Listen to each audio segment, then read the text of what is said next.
विश्व cup tournament 5 अक्टूबर से भारत में शुरू होने जा रहा है।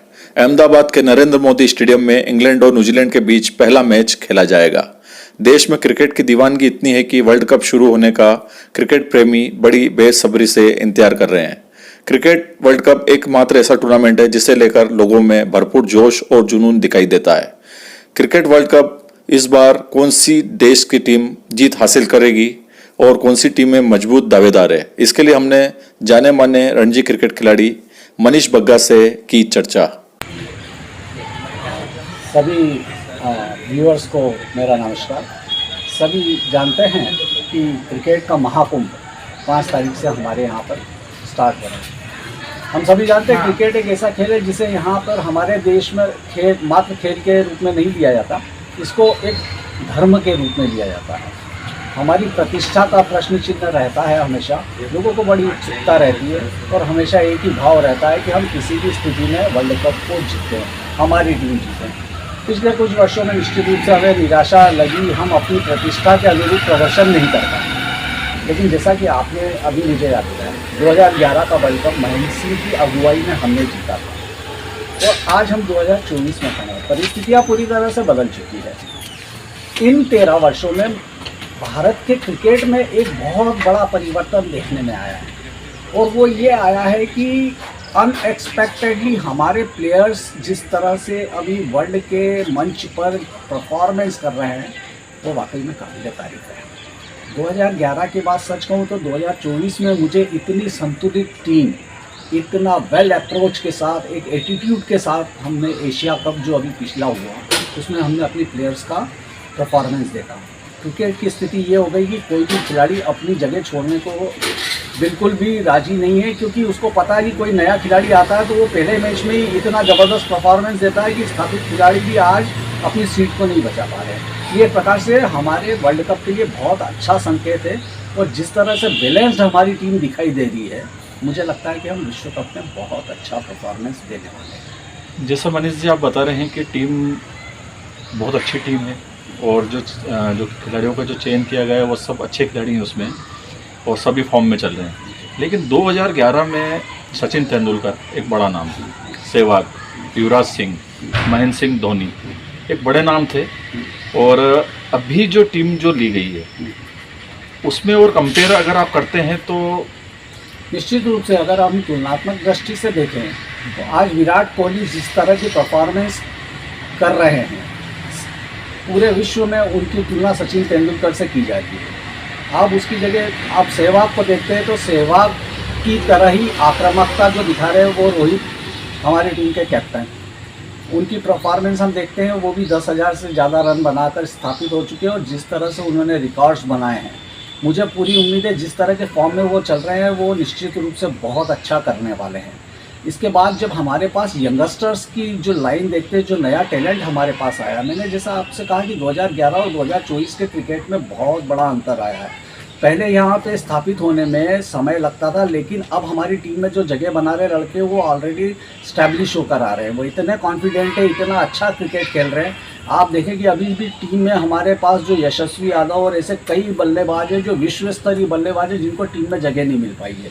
तो ये जो प्रश्न है कि पिछले टूर्नामेंट में 2011 की टीम और आज की टीम की तुलना करें तो वो मुझे लगता है थोड़ा सा अनजस्टिफाइड होगा, क्योंकि अभी की स्थिति में नए लड़के बहुत अच्छा परफॉर्मेंस दे रहे हैं। एक प्रश्न और करूँगा, जैसे भारतीय जो पीछे हैं, एक तो बैटिंग को मदद करती है बल्लेबाजों को और स्पिन भी, अब ट्रैक जो है जो पीछे हैं वो स्पिन को ज़्यादा मदद करती है। या तो अश्विन एक विकेट टेकर बॉलर है। देखिए मैं आपको बताता हूँ कि इस टूर्नामेंट में ये होने वाला है कि इस टूर्नामेंट में टीम को जिताने में गेंदबाजों की बहुत अहम भूमिका रहने वाली है, क्योंकि हमारी इंडियन पिचेस जो है वो पूरी तरह से बैटिंग पिचेस होती हैं। यहाँ पर आपकी परिणाम को जो प्रभावित करेंगे वो गेंदबाज और क्षेत्र रक्षण फील्डर्स। जिस टीम की फील्डिंग जितनी अच्छी होगी, क्रूशल मैचेस में जो सिंगल डबल जो चौके रोके जाते हैं, 6 को कैचेस में कन्वर्ट किया जाता है, इस तरह की जिसके पास क्षेत्र रक्षण बहुत अच्छा होगा और गेंदबाजी जिसकी ज़्यादा अच्छी होगी, क्योंकि यहाँ की जो विकेट बाउंड्रीज है वो बहुत छोटी नहीं, है। मेरा प्रश्न ये था कि अक्षर बेस्ट है कि नहीं, अश्विन? निश्चित रूप से मैं यहाँ पर ये कहूँगा, मेरी पहली पसंद अश्विन है। क्यों? क्योंकि लेफ्ट आर्म हमारे पास ऑलरेडी कुलदीप यादव है, रविंद्र जडेजा है। ऐसे में तीसरे लेफ्ट आर्म को खिलाना एक नादानी हो जाती है। ऐसी स्थिति में हमें एक राइट आर्म ऑफ स्पिनर की ज़रूरत है, जो हमारी अंडर 11 टीम में कहीं दिखाई नहीं देता अश्विन के अलावा। और अश्विन अपने आप में एक वर्ल्ड क्लास बॉलर है, तो उनके पास बहुत बड़ा टेम्परामेंट है, उपलब्धियां जो हैं। टीम का जो पहला सिलेक्शन हुआ था तो उसमें तो अक्षर पटेल को लिया गया जी हाँ। और अनफिट होने के बाद अश्विन को देखिए, लिया गया। अश्विन की जहाँ तक मैं बात करूँ तो अश्विन के बारे में ये कहा जाता है कि वो विश्व स्तरीय बॉलर हैं। उनके पास मैच टेम्परामेंट है, उनके पास सब कुछ वेरिएशन से मैच को पलटने की ताकत रखते हैं, और इसके अलावा एक अच्छे बल्लेबाज भी हैं। लेकिन उनका जो माइनस पॉइंट है वो ये आता है कि वर्तमान क्रिकेट जितना फास्ट हो गया, उनकी फिटनेस और उनका क्षेत्र रक्षण वो उनके लिए बड़ा एक माइनस पॉइंट हो जाता है। और जैसा कि मैंने आपसे कहा, क्षेत्र रक्षण फील्डिंग पार्ट जो है वो बहुत महत्वपूर्ण भूमिका मैच के डिसीजन में देने वाला है। वहाँ पर जाकर कहीं अश्विन मुझे थोड़े कमज़ोर दिखाई देते हैं, इसलिए मुझे लगता है कि एशिया कप में उनके सिलेक्शन में समस्या रही होगी। अक्षर पटेल बाहर हैं, अश्विन आ गए टीम में। अश्विन हो गए, रविंद्र जडेजा, कुलदीप यादव, 3 स्पिनर हो गए और बॉलर खेलेंगे 6। तो एक तो हार्दिक पांड्या जो एक ऑलराउंडर हैं, बॉलिंग भी अच्छी कर लेते हैं, बैटिंग तो अच्छी करते ही हैं।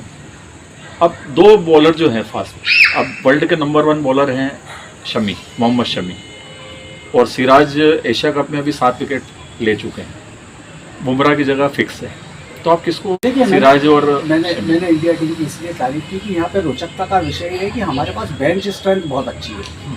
और अभी ये स्थिति है कि इतनी अनसर्टेनिटी है कि प्लेइंग स्क्वाड 11 स्क्वाड आपकी क्या होगी, ये बड़ा एक प्रश्न चिन्ह है। लेकिन इसमें सबसे सुखद संकेत हमें प्रारंभिक ये मिल रहा है कि हमारे पास पूरी टीम ऐसी है कि हम किसी भी खिलाड़ी को कहीं भी खिला सकते हैं।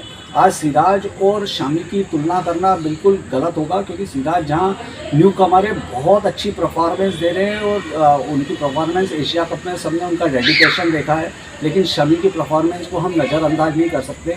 इंडिया में अभी हाल ही में ऑस्ट्रेलिया की जो सीरीज हुई, उन्होंने एक मैच में 5 विकेट लेकर अपनी स्ट्रेंथ को वापस दिखाया है। एशिया कप में भी फाइनल मैच में से उन्होंने बहुत अच्छा परफॉर्मेंस दिया था। लेकिन अभी हम देखेंगे, मेरा व्यक्तिगत रूप से ऐसा मानना है, जिस टीम में ऑलराउंडर ज़्यादा रहेंगे वो टीम बहुत अच्छा परफॉर्मेंस देने वाली है। और हमारे यहाँ पे जब हम देखते हैं तो आप एक चीज़ देखें कि आपके पास रविंद्र जडेजा हैं, एक अच्छे ऑलराउंडर हैं, हार्दिक पांड्या जिनसे वो वर्ल्ड कप की रहने वाले। जहाँ तक मेरा अपना निजी मानना है, पिछले वर्ल्ड कप में जो भूमिका युवराज सिंह ने अदा की थी, कुछ इसी तरह का रोल इस बार हार्दिक पांड्या अपनी इंडिया टीम को जिताने के लिए करने वाले हैं। रोहित शर्मा और गिल बहुत अच्छा कर रहे हैं। फिर हमारे पास कोहली है, हमारे पास केएल राहुल है, हमारे पास एक नाम निश्चित रूप से नहीं यादव, सूर्य कुमार यादव, उसकी स्ट्रेंथ को शायद आप सूर्य कुमार यादव को निश्चित रूप से, क्योंकि उनकी स्ट्रेंथ को हम प्रॉपर एनालाइज कर नहीं पा रहे हैं। उनकी बैटिंग स्टाइल 360 डिग्री का एंगल बनाकर जिस तरह से वो शॉट खेलते हैं, वो किसी भी बड़ी टीम की धज्जियां बिखेरने में सक्षम हैं।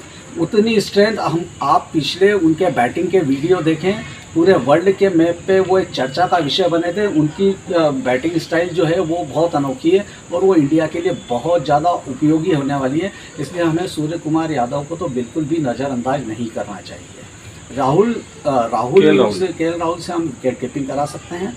5 बैट्समैन के बाद हम 2 ऑलराउंडर लेते हैं, वो होते हैं रविंद्र जडेजा और हार्दिक पांड्या। इसके बाद कुलदीप यादव की अगर मैं बात करूं तो वर्ल्ड कप में निश्चित रूप से वो एक की बॉलर साबित होंगे, मैं उनको लेकर पूरी तरह से आश्वस्त हूँ।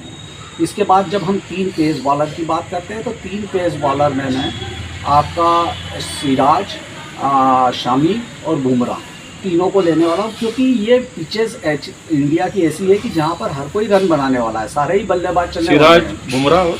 सिराज, बुमराह और शमी को मैं टीम में देखना चाहता हूँ। 6-7 बॉलर निश्चित रूप से, क्योंकि बॉलरों की भूमिका बहुत अहम रहने वाली है। बैट्समैन सभी रन बनाने वाले हैं, क्योंकि यहाँ की बाउंड्रीज छोटी है और विकेट पूरा बैटिंग को सपोर्ट करने वाले हैं। इसमें जैसे आपने बताया कि भारत की जो पिच है वो सब बल्लेबाज और बैटिंग को मदद करती है, पर आपके इसमें बॉलर आप ज़्यादा खिला रहे हैं। देखिए, इसलिए क्योंकि आप अभी ताज़ा तरीन जो पिछला टूर्नामेंट हुआ एशिया कप का, उस पर आप जाइए। एशिया कप के 50 ओवर के मैच में आप देखेंगे कि निचले क्रम की बल्लेबाजी न के बराबर आई।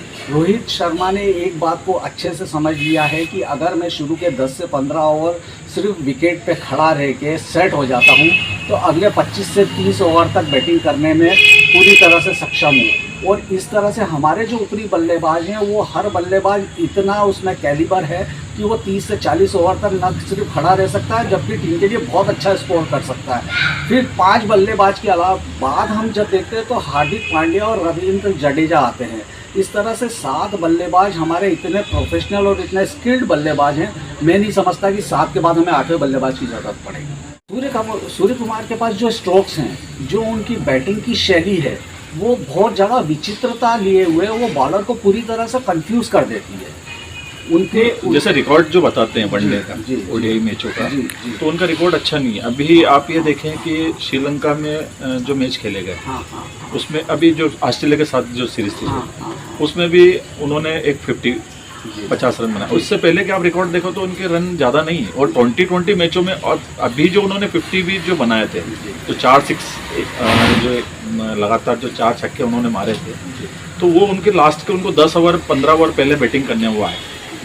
तो पिंच हिटर के रूप में सूर्य कुमार ठीक है, 10 ओवर 20 ओवर के। मैंने इसलिए उनको टीम में अपना स्थान दिया है क्योंकि उनका जो बैटिंग का क्रम रहेगा मैच के दौरान वो आखिरी में रहेगा फिनिशर के तौर पर। और फिनिशर के तौर पर धोनी की जो जगह है वो सूर्य कुमार। निश्चित रूप से आप हमारे बल्लेबाजी की डेप्थ को, गहराई को समझने का अगर प्रयास करेंगे तो शुरू के 4 से 5 बल्लेबाज हमारे पास इतने स्ट्रांग और इतने प्रोफेशनल और स्किल बल्लेबाज हैं कि ये जो बाद में हमें जब अधिक रनों की आवश्यकता होगी और उन परिस्थितियों में जो खेलने की स्किल है वो सूर्य कुमार यादव के पास ही मुझे दिखाई देती है। वो स्किल मुझे श्रेयस अय्यर में नहीं दिखाई देती। 7 जनों की जो हमारी बैटिंग लाइन है ये इतनी पर्याप्त है कि 50 ओवर में बहुत बड़ा करने वाली है क्योंकि कोई भी बॉलर इनको परेशान करेगा, मैं ऐसा नहीं समझता इंडियन पिचेस पे।